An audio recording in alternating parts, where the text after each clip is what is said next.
తుఫాన్లు విపత్తులకు గేట్వేగా ఉన్న తూర్పు తీరంలో ప్రకృతి వైపరీత్యాలను పసిగట్టే దిశగా మరో కీలక అధ్యయన కేంద్రానికి విశాఖ వేదికైంది. రియల్ టైంలో వాతావరణ మార్పులు పసిగట్టేందుకు coastal atmospheric research test bed అందుబాటులోకి వచ్చింది. మిషన్ మౌజంలో భాగంగా ఆంధ్ర యూనివర్సిటీలో ఏర్పాటు చేసిన ఆర్ట్ ప్రాజెక్టు కోసం కేంద్ర ప్రభుత్వం 180 కోట్లు కేటాయించింది. ప్రకృతి వైపరీత్యాల విధ్వంసం ఏటికేడాది పెరుగుతోంది. దీర్ఘకాలిక వాతావరణ పరిస్థితుల స్థానంలో స్థానికంగా చోటు చేసుకునే మార్పులు ఎక్కువ నష్టం కలిగిస్తున్నాయి.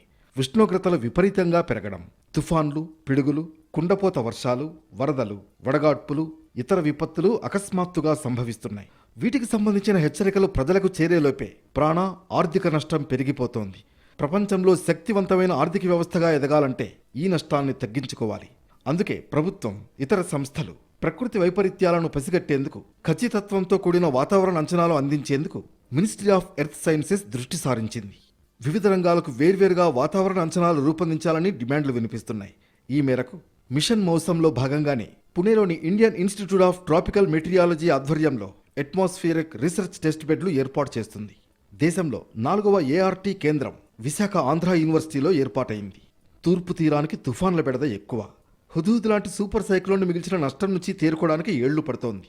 గతంతో పోలిస్తే ఇటీవల కాలంలో పెరిగిన వాతావరణ అధ్యయనాలు, హెచ్చరికలు కారణంగా ప్రాణ నష్టాన్ని తగ్గించగలిగిన తుఫాన్ల గమనం ఒక్కోసారి ఒక్కోలా ఉంటుంది. వాతావరణంలో మార్పులు తీవ్ర పరిణామాలకు దారితీస్తున్నాయి. వాతావరణంలో ఏ రకమైన మార్పుల వల్ల తీర ప్రాంతాల్లో ఇవి సంభవిస్తున్నాయో తెలుసుకునేందుకు విశాఖ కేంద్రంగా ఏఆర్టీ పరిశోధనలు ప్రారంభించింది. తూర్పు తీరంలో విశాఖ వ్యూహాత్మక కేంద్రం కావడంతో ఇక్కడ ఏఆర్టీ ఏర్పాటు చేసింది ఐఐటిఎం.